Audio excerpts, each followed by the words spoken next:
Hello student, आप सभी को हमारी इस technical support like YouTube channel में स्वागत है। जैसा कि फ्रेंड्स मैं आपको बताने वाला हूँ कि संदर्भ, रेखांकित अंश और उसके प्रश्न को कैसे परीक्षा में लिखें, उसे आप आसान तरीके से परीक्षा में कैसे लिखें। तो चलिए दोस्तों, अगर आपने हमारे इस यूट्यूब चैनल को सब्सक्राइब नहीं किए हैं तो कर दें और बगल वाली घंटी को ऑल पर क्लिक कर दें, जिससे कि मैं जो भी वीडियो पहले बनाऊं सबसे पहले आप तक पहुंचे।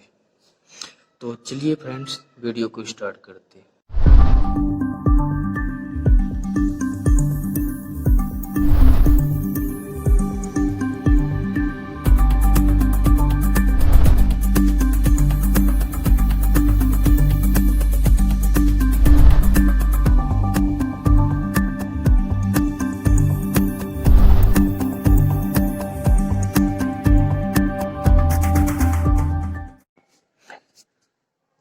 जैसे कि स्टूडेंट्स, ये आपके चैप्टर नंबर 2 का है अशोक का फूल।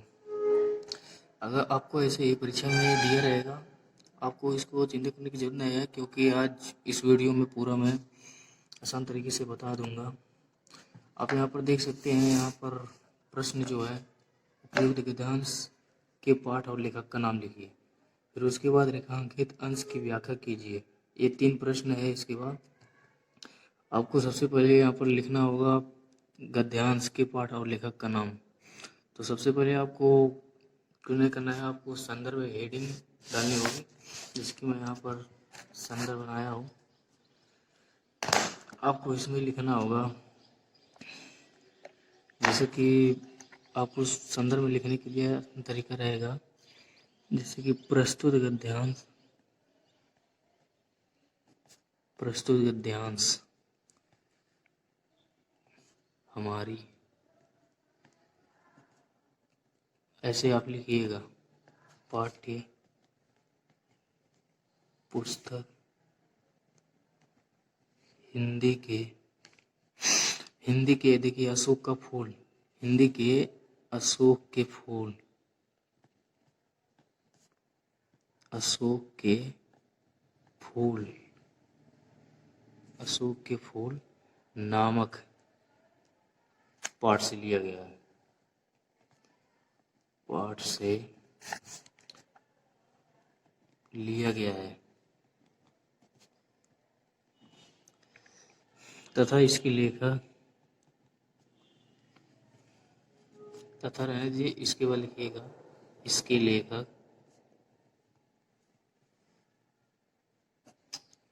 इसके लेखक आचार्य हजारी प्रसाद द्विवेदी, आचार्य हजारी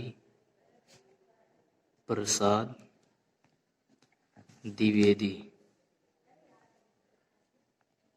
आचार्य हजारी प्रसाद द्विवेदी है। ऐसे ही आपको लिखना होगा। ये हो गया आपका संदर्भ। उसके बाद दोस्तों आपको यहाँ पर लिखा है रेखांकित अंश की व्याख्या कीजिए। इसको आपको यहाँ पर हेडिंग इतना डालनी होगी, रेखांकित अंश की व्याख्या, यहाँ से, इसकी मैं यहाँ पर दिखा देता हूँ। आपको यहाँ पर लिखा होगा रेखांकित अंश की व्याख्या कीजिए। आपको सिर्फ जो यहाँ पर ये अंडरलाइन दिया है, रेखा खींचा है, यहाँ से यहाँ तक आपको इसका सिर्फ इसका ही रेखांकित करना होगा, अंश की व्याख्या करना होगा। तो जैसे कि मैं यहाँ से किया हूँ, यहाँ पर देख सकते हैं आप इसको नोट भी कर सकते हैं। देखिए, लेखक के अनुसार अशोक का वृक्ष बिना उदास हुए आज भी पूर्व की भांति मस्त एवं प्रश्चित है। उसकी प्रवृत्ति रूप स्वरूप में कोई परिवर्तन नहीं हुआ। इसके विपरीत मनुष्य की सोच, मनुष्य वृत्ति में आमूलचूल परिवर्तन हो गया। यदि इस परिवर्तन के बिना उसका काम चल सकता है तो उसकी मनोवृत्ति में भी कभी भी परिवर्तन नहीं होगा। इसका मतलब यही हुआ। इसको आपको बनाकर लिए वैसे भी लिख देना चाहिए। जो भी आपको समझ में है वहाँ पर आप लिखे रहेंगे तो आपको नंबर मिल जाएगा। तो आपको यहाँ पर बनाकर आप लिख सकते हैं। उसके बाद फ्रेंड्स आपको यहाँ पर प्रश्न लिखना होगा, जैसे कि यहाँ पर है मनोवृत्ति और धावन शब्दों का आशय लिखिए। तो आपको इसी में से छांट कर लिखना होगा, इसी में से। जैसे कि मैं यहाँ पर लिख कर बता देता हूँ आपको। देखिए, मनोवृत्त और धावन शब्दों का आशय लिखिए। तो चलिए लिखते हैं। नंबर हो गया, आपको ऐसे लिखना होगा। प्रश्न पहला का उत्तर पहला, फिर दूसरा, फिर उसके बाद तीसरा है, तीसरा, उसके बाद लिखते हैं। चलिए, आपको यहाँ पर दिया है मनोवृत्त और धावन शब्द, तो आपको इसी में से छांट के लिखना होगा। तो आपको यहाँ से लिखना होगा, यहाँ से मनुष्य की मनोवृत्ति यदि बदले बिना वहाँ आगे बढ़ सकती है तो शायद यह भी नहीं बदल सकती। आपको यहाँ से यहाँ लिखना होगा। चलिए मैं लिख कर दिखा देता हूँ आपको।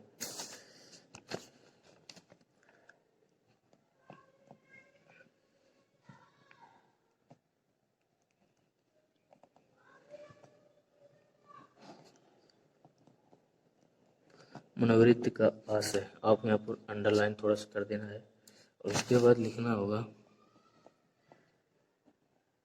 व्यक्ति के, थोड़ा मैं जल्दी जल्दी लिख दे रहा हूँ, सोचने का तरीका, सोचने का तरीका और उसकी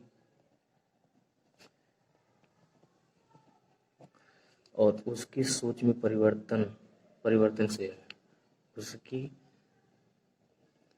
सोच में परिवर्तन से।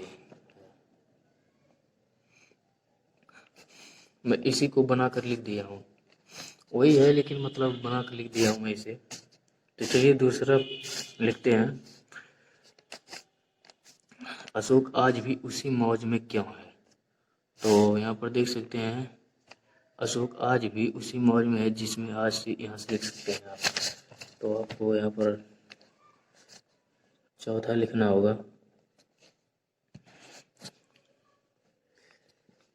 लेखक के अनुसार लिखना होगा आपको। यहाँ से आप लिख सकते हैं लेखक के अनुसार अशोक का वृक्ष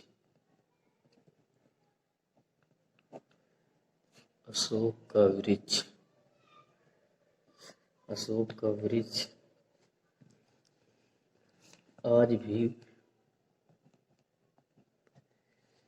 भी उसी मौज में है, आज भी उसी मौज में है जिसमें वह हजारों वर्ष पूर्व था, जिसमें वह हजारों वर्ष पूर्व था। चलिए फ्रेंड, आपका चौथा क्वेश्चन भी हो गया। अब आपको पांचवा लिखना होगा। जैसे यहाँ पर लेखक के अनुसार किसमें परिवर्तन हुआ, तो आप यहाँ पर देख सकते हैं, यहाँ पर लिखा होगा लेखक के अनुसार किसमें परिवर्तन हो सकता है।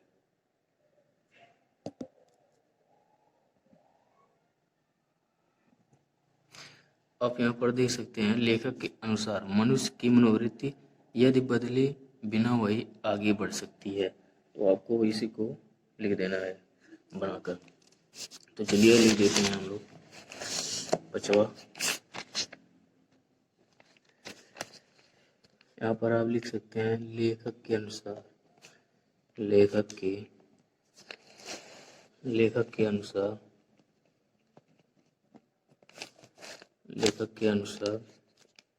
मनुष्य की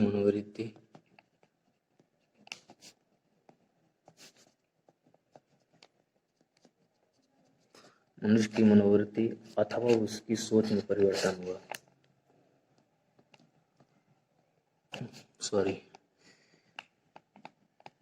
अथवा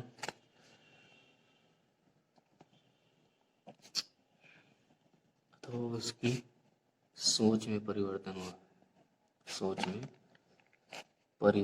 हुआ।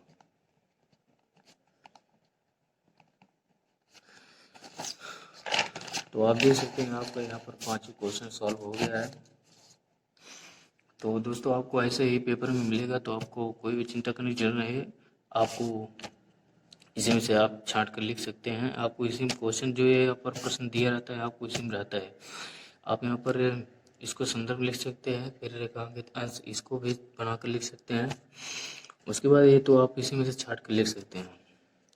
तो स्टूडेंट, जो आपको वीडियो पसंद आया हो तो लाइक करिएगा, शेयर करिएगा और इसे चैनल को सब्सक्राइब कर दीजिएगा। धन्यवाद। अगली वीडियो में